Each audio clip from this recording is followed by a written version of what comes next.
The wait is finally over. The long-awaited re-release of Shin Megami Tensei V is here for all platforms and with a brand new story with new characters and demons.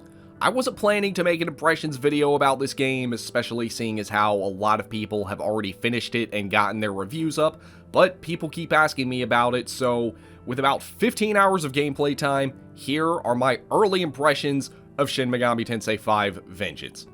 First of all, I'm gonna get the obvious out of the way. With Vengeance being multi-platform and on more powerful hardware, it now looks and runs better than the original ever could have, and it is beautiful. You can still tell that Vengeance is a port of a game that was originally made for the Switch, but just being able to play it in a high resolution with a higher frame rate without the weird performance issues that the original had on the Switch, that alone makes it worth it. But even for the Switch version of Vengeance, it looks like they made some improvements here and there. Demons now render in the distance better, and the frame rate drops aren't quite as bad either, and it has all the content that the other platforms have. It even has some carryover bonuses if you have a save file from the original on your Switch. Now, most of you are probably wondering what exactly is new with Vengeance and what's different about the new canon. And it's kind of hard to describe what exactly it is, because it's not quite an entirely new route like the Answer or the Triangulum arc from Devil Survivor 2. You're going to be going through a lot of the same areas, but it also changes the story quite a bit and has more new content than, say, Persona 5 Royal, which only had minimal differences up until the very end. It's like you're not playing an entirely new game, but you're experiencing the game with some very big changes, especially to the story, although I have heard that the two canons start to branch much more later on. But I have to say, so far I'm liking the new canon a lot better than the originals. While I did love the original game, everyone pretty much universally agreed that the story kinda sucked. While I am still pretty early on in Vengeance's new story, so far it is a huge improvement over the original. The characters are much better fleshed out than they were in the original, the new characters and plot elements are interesting, and the story overall is much better paced than it was in the original. I mean, in the original, you didn't even really know what the story was all about until you were done with the first area, but here, the villains are established much better and much earlier. While I am still pretty early and there is always the chance that the story could fall off later on, so far I can at least say that it's done a much better job at getting my attention and making me interested, which is already more than I could have said about the original. Even the voice acting seems to have been improved. Vengeance still reuses a lot of the voice acting from the original, even in the new canon, but with the new lines, you can definitely tell that the voice actors have upped their game, and it's easy to tell Vengeance's lines from the originals, even if you've never played the original. Oh, and the new music?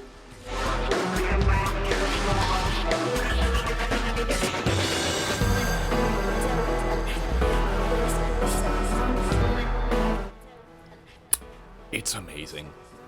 Now, the gameplay is still as good as ever. I mean, I didn't have a lot of complaints about the original's gameplay. I mean, not only was the combat fun, but the exploration and the platforming and the open level design, it was awesome. But that didn't stop Atlus from including even more quality of life improvements in Vengeance. Some of them are to be expected, and others I never would have expected, but are more than welcome.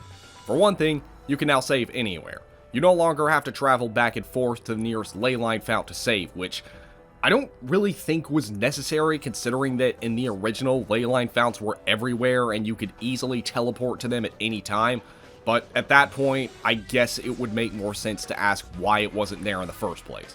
You also have this new sky view where you can look at the world from up above and actually see the lay of the land. It's really helpful for trying to figure out how to get to difficult spots that you might see on the map, but aren't sure how to get to. You have this new demon haunt, which is kind of like a mini hub area where you can interact with your demons. Sometimes they'll give you stuff or increase their stats. You can also talk to Aogami about what's going on in the story. Sometimes this will increase your own stats. When you load up your save file, the game will tell you what you need to do to get to the next part of the story, which is great if you tend to randomly forget things or you take a long break from playing.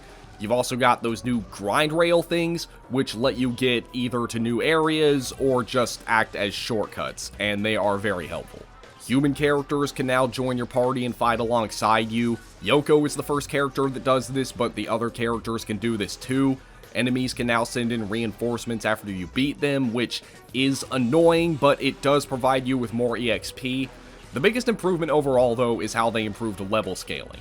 In the original, a character's level would have a drastic impact on how they perform in battle against a higher or lower leveled opponent. Now, this is much less of an issue, meaning you no longer have to grind quite as much.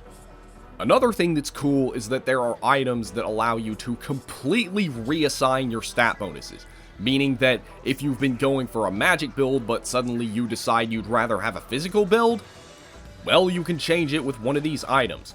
Other than that, it's most of the things you would expect from a re-release, like new side quests, new ways to negotiate, new demons, quite a lot of them in fact, new moves including new innate skills that demons have built in, kind of like persona traits from Persona 5 Royal, only now they can't be changed. There are also cooperative Magatsuhi skills that you can use when you have the right combination of demons in your party. They've even added some more features that add longevity to the game. Like, there's a new hidden difficulty where the level cap is raised to 150, and this applies to all enemies too. And there's also a virtual battler where you can re-battle bosses in stronger forms. So, yeah, so far, SMTV Vengeance has made a great first impression, and I'm loving it, and I would highly recommend it. I'm about 15 hours in as of the time I'm making this video, so these aren't my final thoughts, but I will be giving this game a full review when I'm done. But until then, be sure to check out my other links, be sure to rate, comment, and subscribe. Also, be sure to check out my full commentated playthrough on my second channel, and when the time comes, I will see you all later.